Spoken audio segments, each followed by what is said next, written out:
E se a nação que por 2 séculos fugiu das guerras agora estivesse se preparando para liderar uma? Foi exatamente isso que muitos europeus se perguntaram quando, em um anúncio sóbrio, direto e absolutamente inesperado, o governo da Suécia revelou seu 19º pacote de ajuda militar à Ucrânia, o maior de toda a sua história. Não foi um movimento qualquer. Não foi simbólico. Foi um grito, um alerta, um despertar estratégico que ressoou de Estocolmo a Bruxelas, de Washington a Moscou. Estamos falando de 16 bilhões de coroas suecas, aproximadamente 1,6 bilhão de dólares em assistência militar, que sozinha supera o que muitos países grandes contribuíram durante um ano inteiro. E a pergunta que imediatamente surgiu em todas as capitais do mundo foi: por quê? Por que a Suécia, um país pequeno, calmo, quase sinônimo de neutralidade, resolveu quebrar a tradição que a definiu por mais de 200 anos? Por que agora? Por que tão grande? E talvez o mais incômodo: o que a Suécia está vendo que os outros países ainda não enxergaram? Para entender o que está acontecendo, é preciso viajar no tempo. Voltar mais de 2 séculos. Porque a história da Suécia não começa com tanques e drones, começa com uma escolha.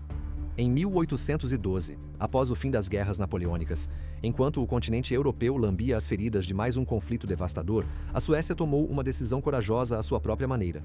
Ela decidiu não participar mais, de nada. A estratégia era simples na teoria, mas revolucionária na prática. Diplomacia, estabilidade, autossuficiência. Deixem os impérios lutarem suas guerras. A Suécia cuidaria de seu povo. Durante as 2 guerras mundiais, a Suécia assistiu de longe, não por indiferença, mas por convicção. Durante a Guerra Fria, enquanto o mundo se dividia em blocos, ela manteve-se em uma linha tênue de não alinhamento, navegando com habilidade as tensões entre Estados Unidos e União Soviética. E ainda assim, paradoxalmente, a Suécia não era fraca. Não era omissa. Era uma potência, um exemplo de que a força pode existir sem a agressividade. Mas 2022 mudou tudo. A invasão russa da Ucrânia não foi apenas uma tragédia humanitária. Foi uma ruptura no tecido da segurança europeia, uma violência que desestabilizou séculos de diplomacia, acordos e suposições. E em Estocolmo, essa ruptura reverberou de forma mais profunda do que em qualquer outro lugar. Porque a Suécia sabia que, se a neutralidade não protegeu Kiev, tampouco protegeria Gotemburgo, Malmö ou Estocolmo. A velha bússola estratégica havia perdido o norte. E então começaram as perguntas que a Suécia evitou por gerações. E se a próxima fronteira não for na Ucrânia, mas no Báltico? E se a Rússia não for contida e decidir testar os limites da OTAN? E se a neutralidade não for mais uma fortaleza, mas uma fragilidade disfarçada? Foi nesse turbilhão de dúvidas e realismo geopolítico que a Suécia, em março de 2024, deu um passo que antes seria impensável. Aderiu à Organização do Tratado do Atlântico Norte. Tornou-se o 32º membro da aliança, encerrando mais de 2 séculos de não alinhamento militar formal. Uma decisão histórica nascida da lucidez. Ao contrário de outras adesões, que acontecem burocraticamente, a entrada da Suécia foi acompanhada de um recalibrar completo da sua política de defesa. E é aí que este pacote de ajuda de 1,6 bilhão entra em cena. Ele não é só uma resposta à Ucrânia. Ele é uma declaração ao mundo inteiro. Essa não é mais a Suécia do passado.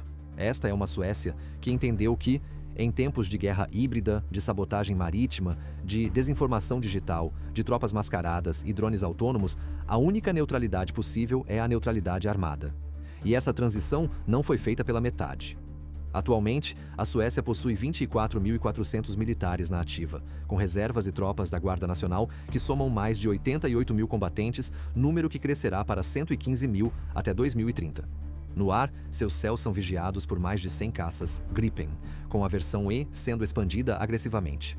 No mar, corvetas Stealth Visby patrulham o Báltico, agora equipadas com sistemas de mísseis modernos. Submarinos, tanques, Leopard 2, navios de alta velocidade, drones de vigilância, tudo atualizado, tudo repensado.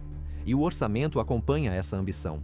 7,72 bilhões de dólares em 2022, com promessa de alcançar 3,5% do PIB até 2030, uma meta que nem mesmo a Alemanha e Itália conseguem hoje garantir.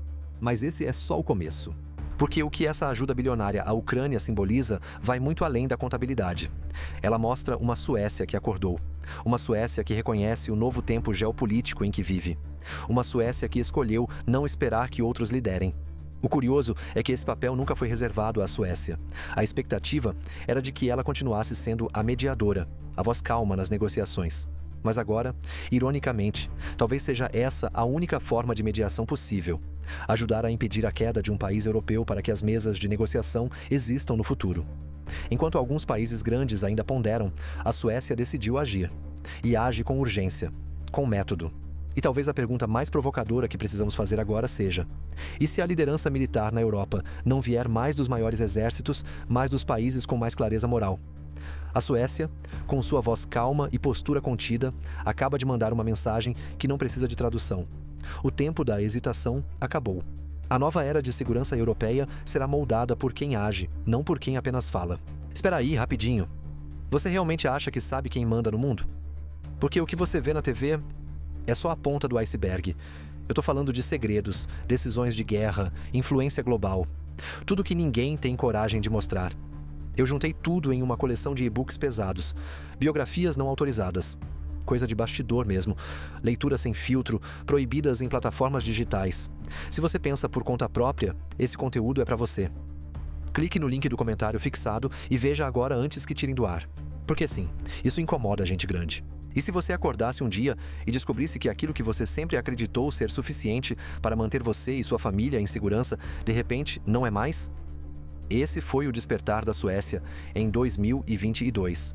Até aquele momento, a neutralidade sueca era mais do que uma doutrina militar, era parte da identidade nacional. Era como o sistema de saúde pública ou os trens pontuais. Algo em que o povo confiava. Algo que parecia eterno. Mas tudo desmoronou em uma manhã de fevereiro, quando a Rússia invadiu a Ucrânia com força total. A cena parecia saída de um outro século. Tanques cruzando fronteiras, civis fugindo em massa, explosões em áreas residenciais. Só que aquilo não era 1939, era 2022. E estava acontecendo a menos de 2 horas de voo de Estocolmo. Naquele instante, o que antes era visto como uma questão distante de política externa, tornou-se para os suecos uma questão íntima. Famílias se reuniram para jantar naquela noite assistindo, incrédulas, aos noticiários. Pais olharam para os filhos pequenos e se perguntaram: e se fosse aqui? Avós lembraram das histórias que seus pais contavam sobre a Segunda Guerra. E os jovens encararam, talvez pela primeira vez, a fragilidade do mundo real. O impacto foi psicológico, social, existencial. E não demorou para que o efeito político explodisse em velocidade rara para um país como a Suécia. Nos bastidores do parlamento sueco, onde o debate costuma ser cauteloso, técnico, quase acadêmico, começou uma movimentação tensa. Parlamentares da direita à esquerda foram forçados a encarar uma nova pergunta. E se a neutralidade, essa joia da nossa política externa, agora fosse um risco? Essa pergunta era desconfortável, inconveniente, mas impossível de ignorar. Afinal, a invasão da Ucrânia não foi um erro tático, uma ação isolada ou uma guerra local. Foi uma mensagem do Kremlin para o mundo. As regras mudaram, as fronteiras podem ser redesenhadas, democracias frágeis serão testadas. E ali, do outro lado do Báltico, a Suécia recebeu essa mensagem alto e claro. Lembre-se, essa é a mesma Rússia que já havia invadido a Geórgia em 2008, anexado a Crimeia em 2014 e realizado manobras militares provocativas no Mar Báltico repetidamente. Mas 2022 foi diferente. Foi um divisor de águas, um ponto sem retorno. Foi quando a pergunta mais difícil de todas surgiu no coração da Suécia: e se a guerra vier até nós? Não foi paranoia, foi prudência. Porque os suecos sabem de geografia. Sabem que estão ao lado da Finlândia, da Estônia, da Letônia, da Lituânia, todos países com fronteiras reais ou históricas com a Rússia. Sabem que seu próprio arquipélago estratégico, Gotland, é uma joia cobiçada no coração do Báltico. Sabem que a história europeia está cheia de momentos em que o imprevisível virou inevitável rápido demais. Por isso, quando a Finlândia sinalizou que abandonaria seu histórico de neutralidade e buscaria a adesão à OTAN, algo mudou profundamente na Suécia. O tabu começou a ruir. O impensável virou debate. O debate virou movimento. E assim, em março de 2024, a Suécia fez história. Abandonou formalmente sua política de neutralidade e se tornou membro da OTAN. Foi um momento carregado de emoção. Ao mesmo tempo em que representava uma vitória diplomática, era também um luto. Um fim de era. A neutralidade sueca não caiu por pressão externa. Ela foi deixada para trás com os olhos abertos, com consciência de que o mundo havia mudado e que permanecer inerte seria o verdadeiro risco. O interessante é que, enquanto políticos do mundo inteiro costumam se arrastar em decisões de defesa, a Suécia fez o contrário. Assim que a decisão foi tomada, ela foi colocada em prática com velocidade e clareza. E essa clareza se manifestou, de forma incontestável, no pacote de ajuda militar de 1,6 bilhão de dólares anunciado em 2025. Mas por que isso importa tanto? Porque a Suécia não apenas entrou na OTAN, ela entrou agindo. Em vez de esperar que os grandes players dos Estados Unidos, Alemanha, França decidissem o rumo da guerra na Ucrânia, a Suécia foi lá e fez sua parte com peso e velocidade. Na política internacional, ações falam mais alto que discursos. E enquanto alguns países ainda estavam presos em negociações burocráticas, cálculos eleitorais e receios diplomáticos, a Suécia mostrou que sua decisão de abandonar a neutralidade não era um gesto simbólico. Era uma mudança profunda de postura estratégica. Esse movimento repercutiu dentro e fora da Suécia. Lá fora, especialistas em segurança começaram a perguntar: será que a Suécia está mostrando o novo caminho para os pequenos países, o caminho da coragem estratégica? Será que ela está nos lembrando que liderança, em tempos de guerra, não é sobre tamanho, mas sobre decisão? E por dentro, algo curioso aconteceu. A população apoiou. Com intensidade, com orgulho. Uma pesquisa feita em Estocolmo mostrou que mais de 70% dos cidadãos compreendiam e apoiavam a adesão à OTAN. E mais do que isso, apoiavam o envio de ajuda militar direta à Ucrânia. Porque para os suecos não era mais uma questão de política externa. Era uma questão de valores, de proteger não só seus aliados, mas o que eles acreditam: democracia, soberania e liberdade. E é aí que a história sueca se conecta com a sua, com a minha, com a de qualquer pessoa que esteja assistindo a este vídeo agora. Porque talvez você viva em um país onde também se acreditava que a paz era garantida, onde a ideia de guerra parecia distante, improvável. Mas o mundo mudou. A paz hoje é algo que precisa ser protegido. E proteger exige escolhas difíceis, exige investimento, exige clareza, exige coragem. É por isso que o que está acontecendo na Suécia não é só uma questão de política europeia. É um alerta global. E se todos nós esperarmos pelos grandes poderes, pela próxima reunião, pela próxima cúpula, será que não estaremos perdendo o momento exato em que ainda dá tempo de evitar o pior? A Suécia decidiu não esperar. Decidiu agir.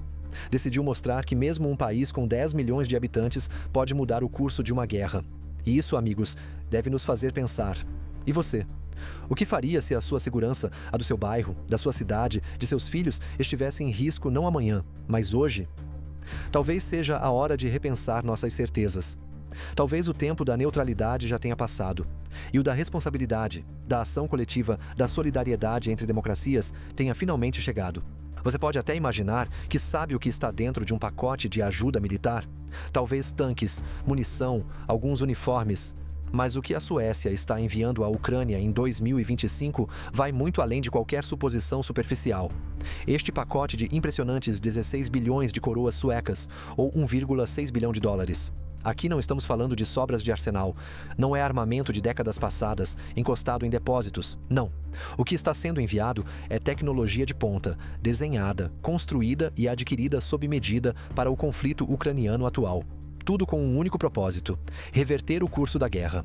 E agora vem a pergunta que não quer calar. O que tem nesse pacote que o torna tão especial? A resposta começa com a velocidade da entrega. Cerca de 70% de todo o conteúdo será enviado ainda este ano. Isso é praticamente inédito entre os países da OTAN, muitos dos quais ainda estão em etapas burocráticas, enquanto os soldados ucranianos estão no campo de batalha. O tempo, nesse cenário, não é apenas um detalhe. É a diferença entre resistir ou recuar, entre sobreviver ou ceder território. Mas vamos ao que realmente interessa. O que a Suécia está mandando? Em primeiro lugar, equipamentos encomendados diretamente da indústria de defesa sueca e europeia, totalizando mais de 920 milhões de dólares. São sistemas novos, feitos sob demanda. Nada de encalhe de estoque. É produção imediata para combate imediato. Depois, temos 500 milhões de dólares destinados à própria indústria de defesa ucraniana. Isso significa que a Ucrânia não apenas recebe equipamentos, ela também constrói sua própria capacidade de produção, se tornando menos dependente no longo prazo. A Suécia não está apenas ajudando militarmente. Está ajudando a criar soberania tecnológica e industrial em plena guerra. Isso já seria suficiente para chamar atenção. Mas há mais. Entre os destaques estão as embarcações não tripuladas de desminagem naval. Barcos robôs, projetados para limpar as minas no Mar Negro e nos portos ucranianos. Com a ameaça russa crescendo no uso de minas marítimas, especialmente para bloquear exportações de grãos e ajuda humanitária, esses sistemas são essenciais. Eles não apenas protegem rotas comerciais. Eles salvam vidas. E falando em água, o pacote também inclui 16 embarcações CB-90, originalmente criadas pela Suécia para infiltrações rápidas e patrulhas costeiras. Essas lanchas de combate podem atingir até 40 nós, cerca de 75 km por hora, e transportar 21 soldados com armamento completo. Mas o melhor? Agora vêm equipadas com radares avançados que oferecem maior vigilância, navegação em tempo real e superioridade em operações fluviais, como nas margens do rio Dnipro, onde o controle territorial é brutalmente disputado metro a metro. Você consegue imaginar a diferença que isso faz em um ambiente em que o inimigo pode surgir atrás de qualquer curva do rio? A Suécia também está enviando equipamentos de solo para os jatos F-16 da Força Aérea Ucraniana, incluindo veículos de abastecimento, armamento e manutenção. É o tipo de ajuda que não aparece nas manchetes, mas que garante que esses caças não fiquem no chão por falta de suporte. Eles voam. E o que dizer dos drones de longo alcance e mísseis de ataque ao solo que estão incluídos? As autoridades suecas mantiveram discrição sobre os modelos exatos, mas fontes ucranianas confirmaram que eles permitirão atingir posições russas muito além da linha de frente dos depósitos de munição, centros de comando e artilharias móveis. É o tipo de capacidade que muda o jogo: atacar onde o inimigo se sente seguro. Além disso, a Suécia adicionou algo ainda mais inteligente: peças de reposição. Isso mesmo, componentes para tanques, blindados e artilharias já doadas por outros países ocidentais. Porque não basta doar o equipamento, ele precisa continuar funcionando. Com essa medida, a Suécia ajuda a manter todo o arsenal ocidental em funcionamento contínuo, como uma engrenagem bem azeitada.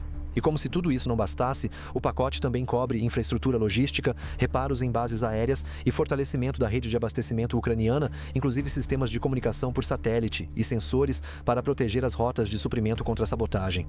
Você ainda acha que isso é apenas um pacote de ajuda? Isso é um plano de guerra. É uma resposta estratégica coordenada, financiada e montada com precisão. Uma Suécia que entendeu que vencer guerras não é só sobre coragem. É sobre logística, tecnologia e antecipação. E agora reflita: quantas vezes você ouviu falar de um país com 10 milhões de habitantes oferecendo esse tipo de apoio com esse nível de sofisticação? A Suécia não está apenas mandando armas, ela está mandando um sinal para o Kremlin, de que não há mais espaço seguro, um sinal para Kiev, de que não estão sozinhos, um sinal para a OTAN, de que o tempo da hesitação já passou, e talvez, principalmente, um sinal para o próprio povo sueco, de que, sim, o país mudou, e mudou para liderar. A pergunta que fica agora é simples, mas inquietante. Se a Suécia está fazendo tudo isso, o que os outros países ainda estão esperando para agir? Se você ficou impressionado com esse nível de detalhe e ousadia estratégica, curta o vídeo agora mesmo. Isso ajuda esse conteúdo a alcançar mais pessoas e a mostrar que, sim, o mundo ainda tem surpresas e lições inesperadas de coragem. Se inscreva no canal, porque nas próximas partes vamos analisar como essa mudança na postura sueca pode redefinir a segurança europeia, expor a lentidão da OTAN e, quem sabe, acelerar uma reconfiguração global que já começou, mas poucos estão prestando atenção. E se um país pequeno estivesse construindo o exército do futuro? E se essa transformação estivesse acontecendo agora, mas quase ninguém estivesse prestando atenção? Essa é a história da Suécia em 2025. Durante décadas, o país foi exemplo de moderação. A Suécia era o vizinho sensato, o mediador confiável, o arquétipo da estabilidade nórdica. Mas hoje ela está se tornando outra coisa: um hub militar de altíssima tecnologia, uma potência defensiva em crescimento acelerado, um novo pilar estratégico no norte da Europa. Como isso aconteceu tão rápido? A resposta está em algo que poucas nações têm: clareza estratégica aliada à ação coordenada. Desde o momento em que a Rússia invadiu a Ucrânia, e ainda mais após a adesão formal à OTAN, o governo sueco decidiu que não bastava mais se proteger, era necessário influenciar ativamente o equilíbrio regional de poder. O plano começou com números, mas não parou neles. O orçamento de defesa, que já era robusto para os padrões europeus, está em expansão contínua. Em 2022, a Suécia investia 1,5% do PIB em defesa. Em 2025, esse número já superou 2,3%, com metas claras para alcançar impressionantes 3,5% até o final da década. Se cumprir essa meta, a Suécia estará entre os maiores investidores em defesa da Europa, superando países como Alemanha, Espanha e Itália na prática, superando economias muito maiores, mas dinheiro, sozinho, não vence guerras. O que chama a atenção é como ele está sendo usado. A Suécia está apostando pesado em infraestrutura, inteligência, interoperabilidade e antecipação tática. Ela não quer apenas ser capaz de responder a ameaças, ela quer ser capaz de detectá-las antes mesmo de surgirem. Por isso, ao lado do investimento em blindados, drones e sistemas de defesa antiaérea, a Suécia está construindo algo muito mais sofisticado, uma arquitetura de defesa pensada para o século XXI. Isso inclui, por exemplo, a ampliação maciça da capacidade de reconhecimento por satélite. O país está financiando a construção de plataformas orbitais próprias, focadas em comunicação segura, vigilância do Ártico e rastreamento de movimentações militares no Mar Báltico. A ideia é simples. Se o próximo conflito for híbrido, assimétrico ou cibernético, quem enxergar primeiro, vence primeiro. E aqui entra uma das grandes surpresas da virada sueca: a integração com os vizinhos nórdicos. Suécia, Finlândia, Noruega e Dinamarca estão aprofundando sua cooperação militar como nunca antes, não apenas em manobras conjuntas, mas também em comando unificado, centros de inteligência integrados, logística compartilhada, planos de mobilização sincronizados. O Ártico, a fronteira com a Rússia e o Mar de Barents, são hoje vistos como uma única frente operacional, que exige reação rápida e coordenação em tempo real. Você já imaginou um sistema de defesa onde 4 países operam quase como um único exército? A Suécia está investindo nisso. E mais, está puxando esse movimento. Mas, claro, nenhuma mudança desse porte acontece sem resistências. Internamente, houve questionamentos. Uma parte da população teme que, ao abandonar a neutralidade, o país esteja se tornando mais vulnerável a retaliações. Há vozes que defendem a manutenção de uma postura mais contida, temendo que a Suécia se envolva demais nos conflitos globais. E é aqui que o governo tem sido particularmente eficaz: comunicação direta, embasamento técnico e apoio interpartidário.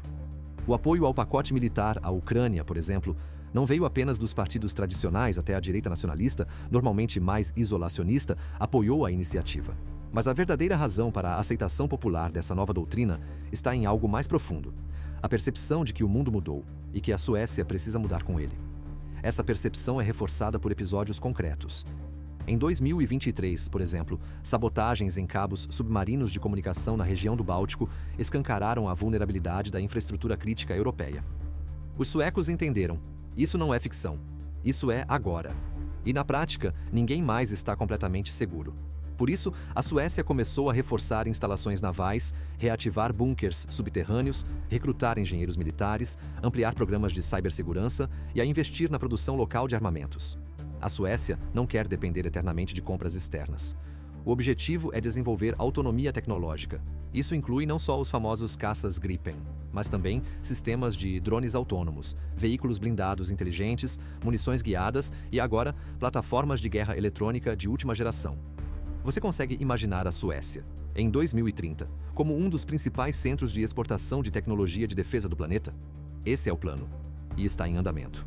Mas há um detalhe que muitos ignoram: toda essa transformação não é apenas militar, é também cultural, porque a Suécia está passando de um paradigma de proteção reativa para um modelo de dissuasão ativa. Em outras palavras, ela quer ser o tipo de país que ninguém se atreve a ameaçar. Não por medo, mas por respeito, por previsibilidade, por competência. E nesse novo capítulo, armas e tanques são apenas parte da equação. O restante envolve parcerias estratégicas, credibilidade política, visão tecnológica, resiliência social. A Suécia não está se preparando para iniciar guerras. Ela está se preparando para nunca mais ser surpreendida por uma. E nesse processo, está ensinando uma lição a todos os seus aliados e adversários. Às vezes, basta um gesto para revelar tudo o que está errado com o sistema. Enquanto a OTAN ainda digeria os impasses burocráticos da sua última cúpula, enquanto memorandos circulavam entre embaixadas e reuniões de gabinete eram marcadas e desmarcadas em Bruxelas, a Suécia apareceu com um anúncio que quebrou o ritmo do jogo. Como um nadador que ignora o apito e mergulha na água antes dos outros, Estocolmo se adiantou e cravou: aqui está o maior pacote de ajuda militar da nossa história. Aqui está 1,6 bilhão de dólares para a Ucrânia. E vamos entregar 70% dele ainda este ano. A Suécia, recém-chegada à OTAN, havia feito em semanas o que muitos países membros não conseguiam em meses ou sequer tentavam.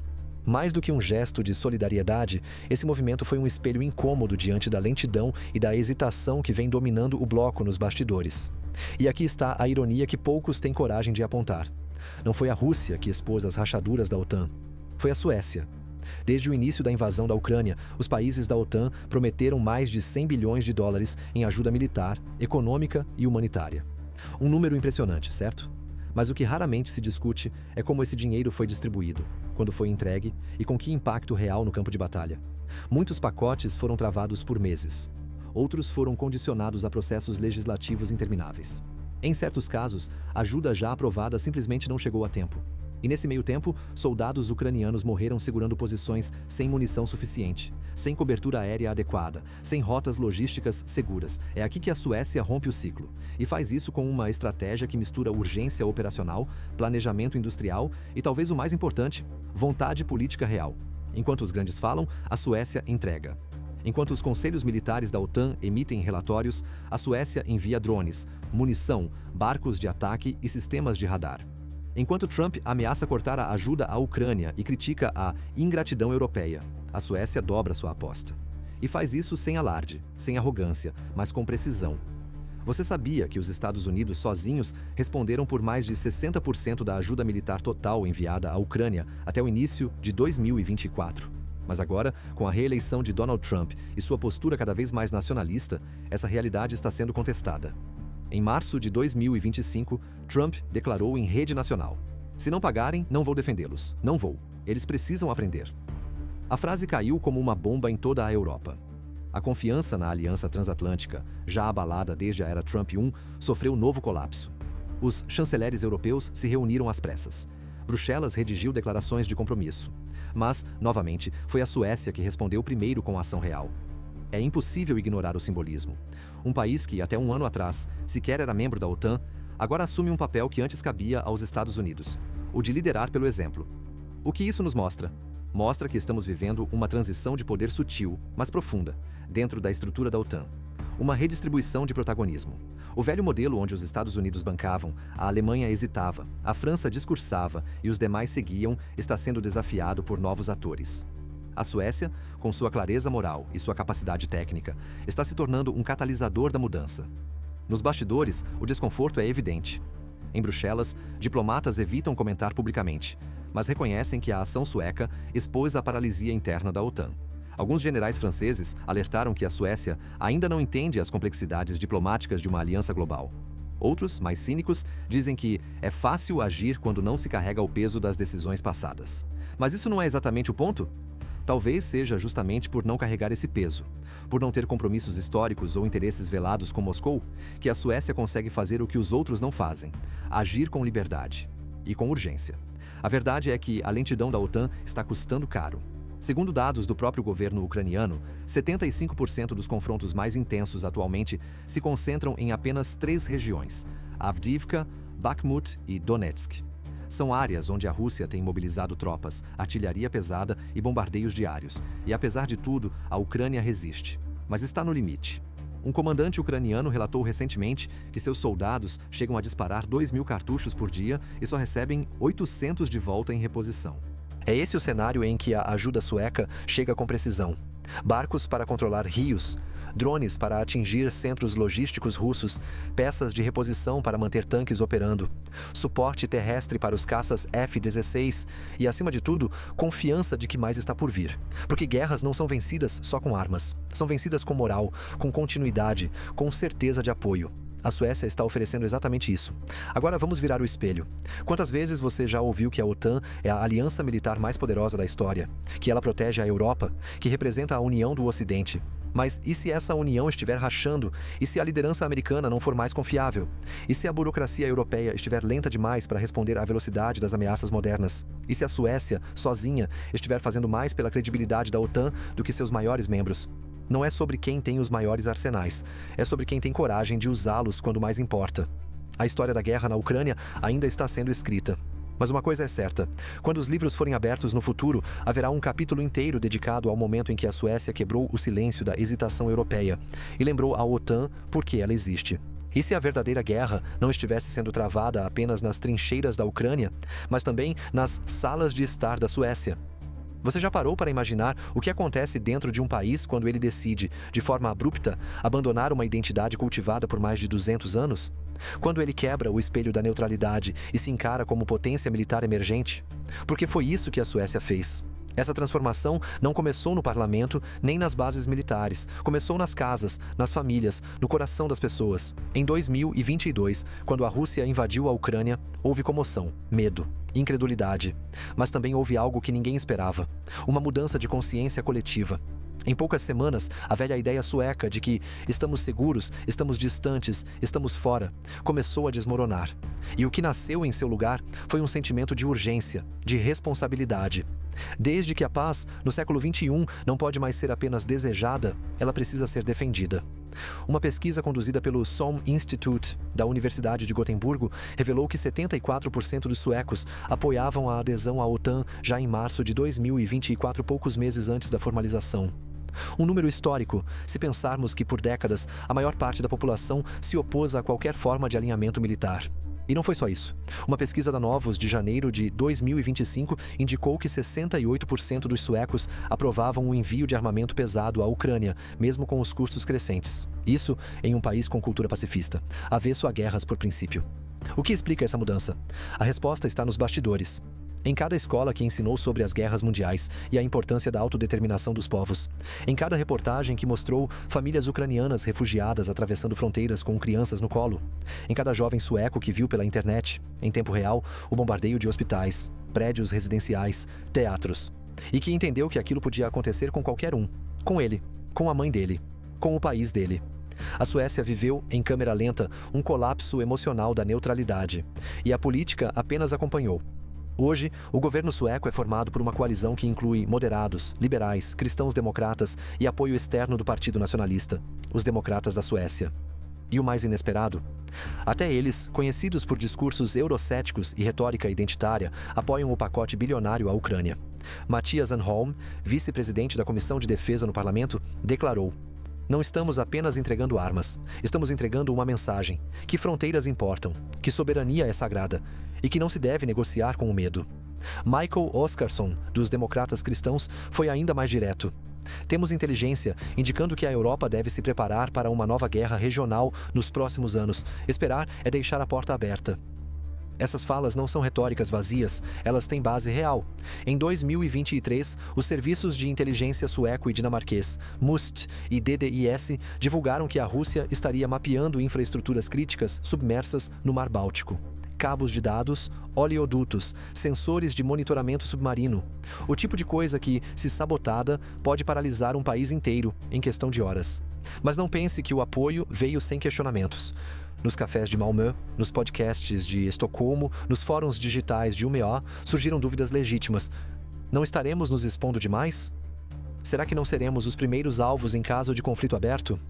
E o custo disso tudo para saúde, educação, transporte? Esses questionamentos, ao invés de paralisar, foram acolhidos com transparência. O governo respondeu com dados, com planejamento. Explicou que o aumento do orçamento de defesa foi estruturado de forma escalonada, preservando os gastos sociais. Mostrou que a produção local de armamentos gera empregos, inovação, exportações. E que a segurança nacional é pré-requisito para qualquer política social duradoura. Mais do que convencer, a estratégia foi envolver. Cidadãos começaram a participar de simulações de defesa civil, treinamentos de primeiros socorros e programas de cibersegurança. Empresas passaram a desenvolver tecnologias de uso dual civil e militar. E universidades firmaram parcerias com o governo para pesquisas em vigilância por satélite, defesa antimíssil e IA tática. É como se a Suécia inteira tivesse compreendido, de forma coletiva, que não basta esperar que os grandes países garantam a segurança do mundo. É preciso assumir a própria responsabilidade. E aqui vem uma curiosidade que pouca gente conhece.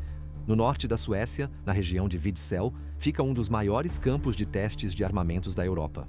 Lá, em 2024, foram realizados os primeiros ensaios de drones autônomos desenvolvidos por uma startup sueca em parceria com a Saab. Drones que hoje estão sendo preparados para envio à Ucrânia.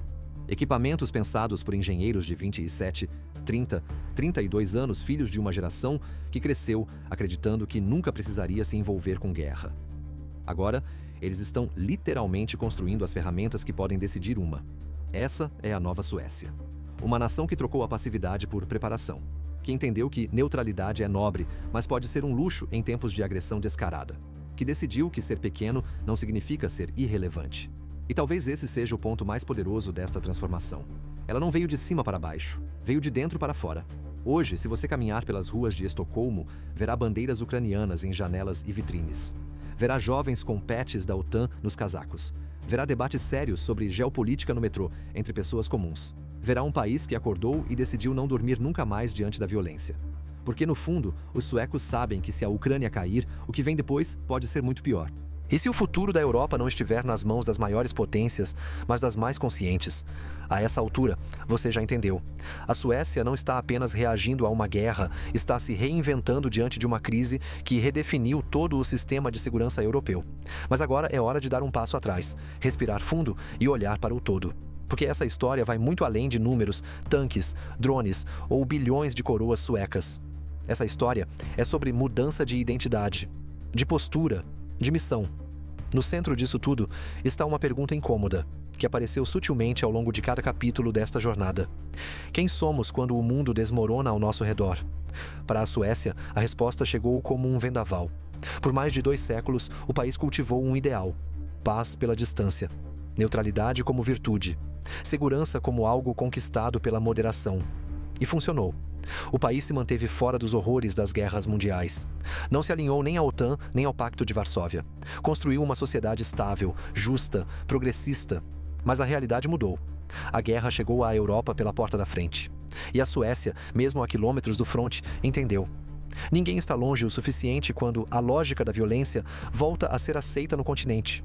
Foi nesse momento que a neutralidade deixou de ser proteção e passou a ser risco. E num gesto que misturou coragem, pragmatismo e senso de dever, o país se colocou de pé. Entrou para a OTAN, aumentou seu orçamento de defesa para níveis históricos, expandiu parcerias com os vizinhos nórdicos, especialmente com Finlândia e Noruega, multiplicou investimentos em tecnologia de defesa, vigilância espacial, drones e segurança digital. E mais do que tudo, ofereceu à Ucrânia não apenas solidariedade, mas ajuda real, concreta, rápida, estratégica. A Suécia compreendeu o momento com clareza rara. Esta não é apenas uma guerra territorial. É um teste moral para o Ocidente. É um ponto de inflexão em que países precisam escolher entre hesitar ou agir, entre proteger seus valores ou recalculá-los segundo os ditames do medo. E aqui está o fato. A Suécia escolheu agir. Com apenas 10,5 milhões de habitantes, tornou-se uma das maiores fornecedoras de ajuda militar à Ucrânia em 2025. Mais de 7,8 bilhões de dólares desde o início da invasão russa. Mais de 2,9 bilhões só neste ano. Isso inclui equipamentos novos, sob demanda, entregues com velocidade rara até para os padrões de guerra moderna. Inclui o fortalecimento da indústria ucraniana. Inclui tecnologias que ampliam a capacidade de dissuasão e ataque estratégico. Mas vai além, porque essa ajuda também incluiu algo invisível, mas fundamental: confiança. A Ucrânia, isolada, cercada, enfraquecida, precisava saber que alguém ainda via sua luta como legítima. E a Suécia disse: estamos aqui. Com isso, redefiniu o que significa ser um aliado.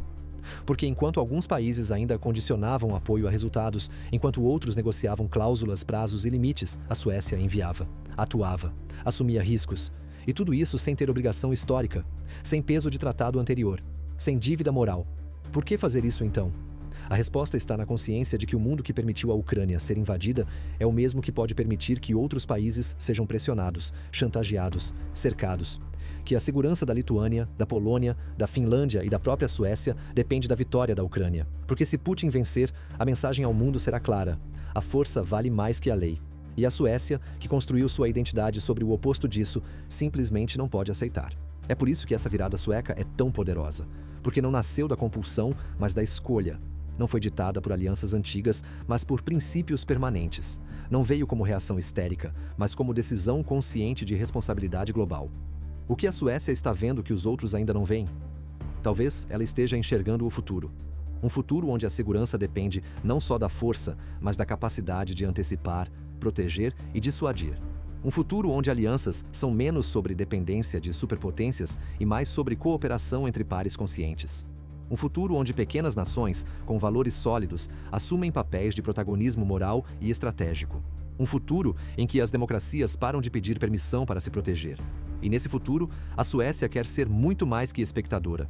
Por isso, está investindo em produção autônoma de armamentos, em integração logística regional, em sistemas de alerta precoce e defesa antiaérea, em segurança energética e cibernética, em vigilância naval e submarina, em infraestrutura de resposta rápida, em interoperabilidade com aliados europeus. Ela não quer apenas se proteger.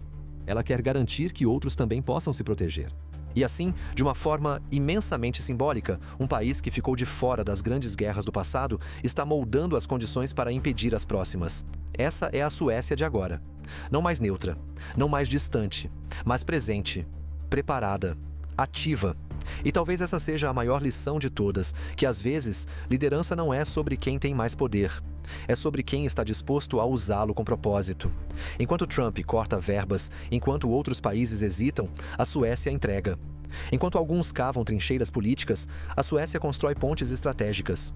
Enquanto muitos ainda negociam com o medo, a Suécia responde com firmeza. Ela não precisou esperar que outros se mexessem. Ela decidiu ser a primeira, e essa decisão está moldando um novo equilíbrio global, em que pequenas nações mostram aos gigantes o que é responsabilidade. Deixe sua opinião nos comentários. Queremos muito saber o que você pensa. Curta este vídeo se ele te trouxe uma nova perspectiva sobre geopolítica, segurança ou simplesmente sobre o poder que um país pode ter quando escolhe agir. E se inscreva no canal agora mesmo, porque o próximo conteúdo já está em produção e ele vai te levar ainda mais longe nessa jornada de entender como o mundo está mudando de forma rápida e irreversível. Agradeço por ter acompanhado até aqui, por ter refletido, por ter se permitido sair do senso comum. Nos vemos no próximo vídeo. Agora que esse documentário chegou ao fim, isso é para você. Segura aí, só um segundo. Você deve conferir o que preparamos em primeira mão para você. Eu tô falando de decisões escondidas, guerras silenciosas, acordos que moldam o planeta e que ninguém ousa revelar. Eu reuni tudo numa coleção de e-books intensos. Biografias proibidas, histórias que não passam nem perto das plataformas comuns. Bastidores reais, leitura crua, sem cortes. Se você questiona, se você não segue a manada, esse material foi feito para você. Corre no link do comentário fixado. Vê agora, antes que sumam com isso do mapa. Porque sim, isso mexe com gente poderosa.